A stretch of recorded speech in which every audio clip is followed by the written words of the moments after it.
ये मारुति नंदन वॉइस है और आप सभी का स्वागत है हमारे इस YouTube चैनल में। आज की कहानी का शीर्षक है भगवान विष्णु और माता लक्ष्मी के बीच लड़ाई क्यों हुई। उस दिन ऐसा क्या हो गया था कि भगवान विष्णु और माता लक्ष्मी को आपस में लड़ना पड़ा। भगवान विष्णु और माता लक्ष्मी के बीच लड़ाई क्यों हुई। एक बार श्री हरि नारायण देवी लक्ष्मी से बोले, लोगों में कितनी भक्ति बढ़ गई है, सब नारायण नारायण करते हैं। भगवान की बात सुनकर लक्ष्मी जी बोली, आपको पाने के लिए नहीं, मुझे पाने के लिए भक्ति बढ़ गई है। जिस पर श्री हरि बोले, लोग लक्ष्मी लक्ष्मी ऐसा जाप नहीं करते हैं। ये सब संवाद के बाद देवी लक्ष्मी बोली कि विश्वास ना हो तो परीक्षा हो जाए। जिसके बाद भगवान विष्णु एक गांव में ब्राह्मण का रूप धारण कर गए और एक घर का दरवाजा खटखटाया। घर के यजमान ने द्वार खोलकर पूछा, आप कहां से हैं।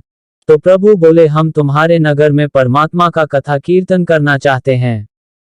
जिस पर यजमान बोला, ठीक है महाराज, जब तक कथा होगी आप मेरे घर में रहना।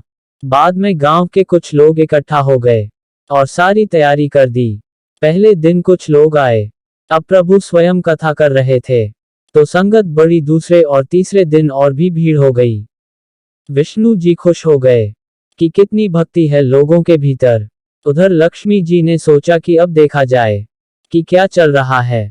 तब देवी ने बुढ़ी माता का रूप लिया और उस नगर में पहुंची जहां एक महिला ताला बंद करके कथा में जा रही थी कि देवी उसके द्वार पर पहुंची और बोली, बेटी जरा पानी पिला दे।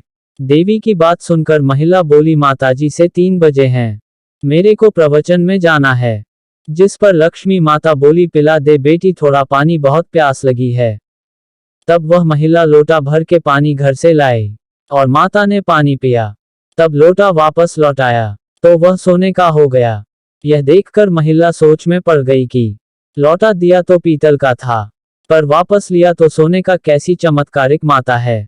अब उस महिला ने हाथ जोड़कर कहा कि माता जी, आपको भूख भी लगी होगी, खाना खा लीजिए।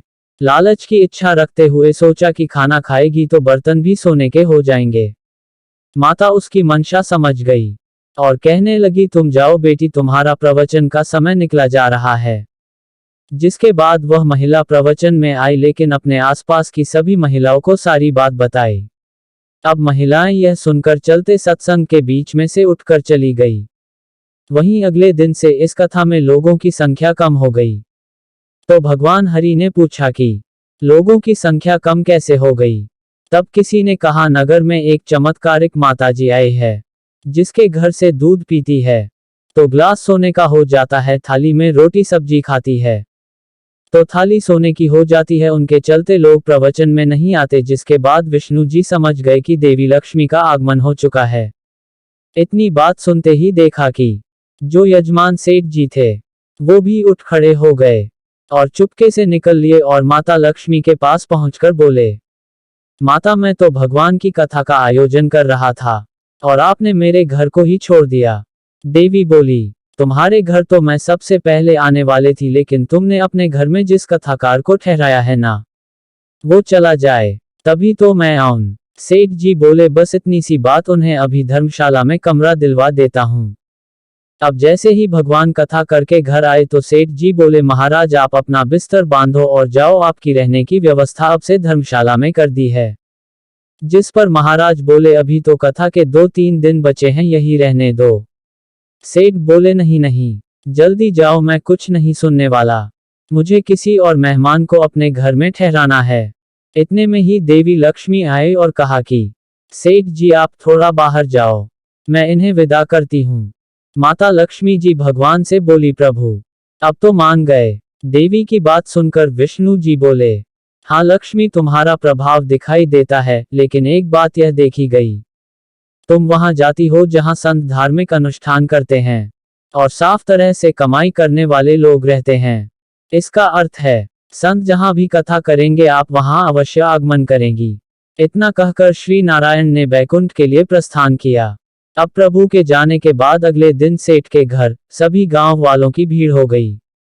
सभी चाहते थे कि यह माता सभी के घरों में आए, लेकिन विष्णु जी के जाने के बाद देवी लक्ष्मी ने सेठ और बाकी सभी गांव वालों को कहा, अब मैं भी जा रही हूँ।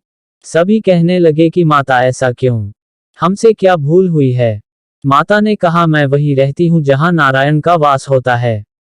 आपने नारायण को तो यहाँ से निकाल दिया, तो मैं यहाँ कैसे रह सकती हूँ? और वो चली गई। तो मित्रों, आपने जाना कि माता लक्ष्मी और भगवान विष्णु आपस में क्यों लड़ पड़े थे।